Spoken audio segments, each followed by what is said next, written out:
try to understand what is packing efficiency. Suppose you have a box with volume A cube, or right, or the edge of the box is A, so the volume will be A cube. Now if I ask you how many balls you can pack, so if you will try to keep the balls as close as possible, right, so that there will be minimum voids, minimum number of empties, minimum, see these are the void, the empty spaces. What is empty space? This is the void, these empty space.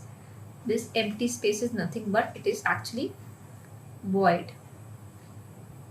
So this empty space, so void. So packing efficiency is the percentage of the total space. It is the, what is packing efficiency?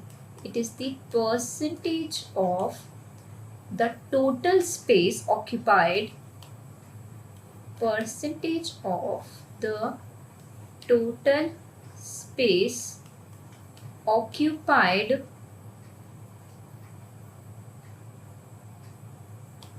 or you can say occupied, percentage of the total space or occupied or filled by the constituent particles. Percentage of the total space filled or occupied by the constituent particles. Is it clear? So this is packing efficiency. Now what is packing efficiency? If it's the percentage of the total space occupied by the constituent particles. So packing efficiency is equals to volume occupied by atoms, volume occupied by atoms upon volume of unit cell. Volume occupied by atoms upon volume of unit cell into 100. Packing volume occupied by atoms upon volume of unit cell into 100. If somebody asks you, okay, find out the packing efficiency for simple cubic unit cell, SCC. So what happens here is, we know that in simple cubic cell we have only corners, atoms are only present at the corners, so the value of Z is 1. And volume of this whole cube is A cube. And what is the relation between A and R? A is equals to twice of R. So if I ask you, please calculate the value of packing fraction or packing efficiency, you will say volume occupied by the atoms, which is volume occupied by the atoms, and atoms are spherical. So 4 upon 3 pi R cube into number of atoms are 1. Z is equals to 1 in SCC upon total volume, that is A cube into 100. And we know that R equals to A equals to 2R. So simply I can write here 8R cube. So this is 4 upon 3 pi R cube upon 8R cube into 100.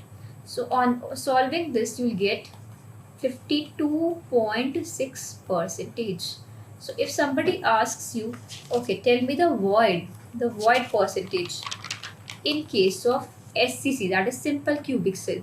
So it will be around 4, 10, 9 minus 7, 9 minus 47.4%. It's the void percent, right? Now next is, if somebody asks you calculate packing efficiency in case of BCC, we know that in BCC unit cell, what happens? The atoms are present at the corners, and also atom is also present at the body center. Atom is also present at the body center. So the value of Z becomes equals to 2 in case of BCC.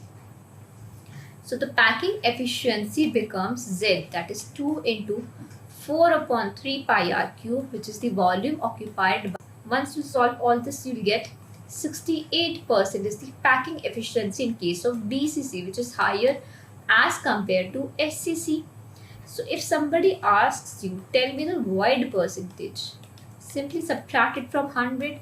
So we have 32% of the empty space inside BCC. Next we have FCC, that is face centered cubic cell.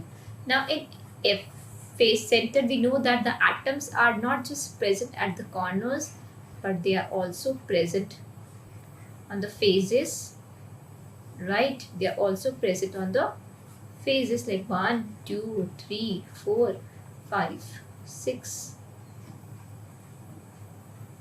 They are present on the faces. This. So the value of Z will be, what is the value of Z in case of 4, right? So packing fraction or packing efficiency, packing fraction means you don't have to multiply it by 100, it will come in points. Packing efficiency means percentage basically. So here is volume occupied, that is 4 upon 3 pi r cube into Z, that is 4 upon a cube. Here the relation is A is equals to 4 by root 2 into r. This is the relation. So packing efficiency, on solving this, we will get 4 into 4 upon 3 pi r cube upon a cube. A cube is 4 upon root 2 r whole cube. On solving this, you will get the answer to be 74%. And void percentage is 26% in case of FCC unit cell. So this is how we solve packing efficiency. Now the next topic is packing of constituent particles. Packing of constituent particles. So what happens in case of packing of constituent particles? Now what happens here in, see, we will study packing, how the constituent particles, they are packed together. Now here if we talk about 1D dimension closed packing. So the first is 1D, how 1D packing takes place. It's very simple, 1D packing, right? Either, because here the packing can only take place in one dimension. So here suppose this is, I'm just taking this axis, horizontal axis. This is how the atoms are closely packed together.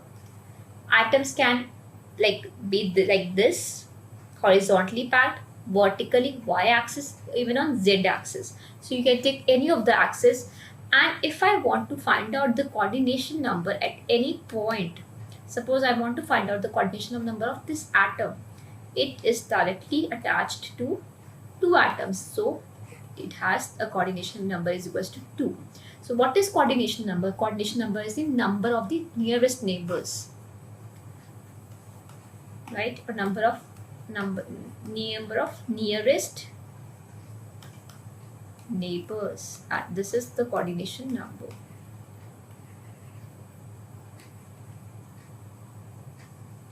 Right?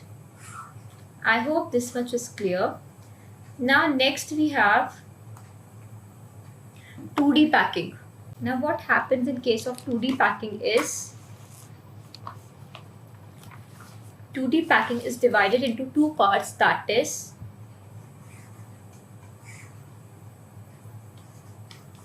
(2D square packing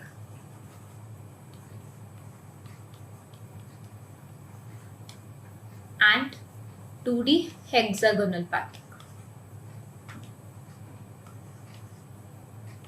2D square packing and 2D hexagonal packing.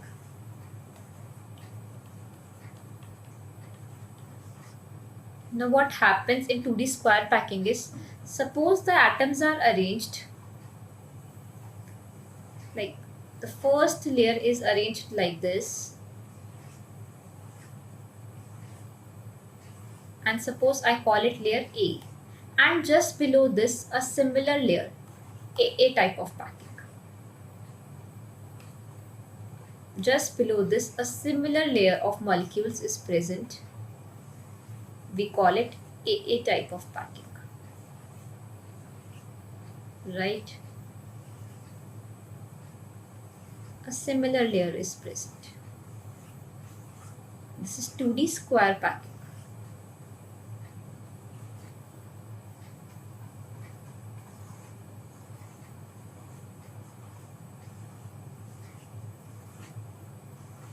This is A and A. Now what happens in this case is, suppose if I ask you to find out the coordination number of this atom. So it is directly attached to this 4 atoms. So the coordination number is 4. So here one layer is just exactly below this, below the another layer, right? So one layer, second, then so A type of packing. Now second type of packing is 2D hexagonal packing. Now what happens in this packing is, I'll show you in the next page. In 2D hexagonal packing we have, see what happens here is, in case of 2D hexagonal packing, I erase it, I'll show you here again. Suppose we have this. Suppose this is layer A. Now instead of keeping a molecule just below it, I want to keep a molecule just here in between these two. So what happens in this case is, if I change the pen and if I ask you to find the coordination number of any of this, so it is directly bonded to this, this, this, this, this, and this. Six carbon atoms or 6 atoms. So that is why an hexagon is formed. That is why we call such type of packing to be hexagonal, 2D hexagonal packing. You can take any atom, right? You can take any atom and see, we have just drawn 4 layers, but in reality there are n number of layers.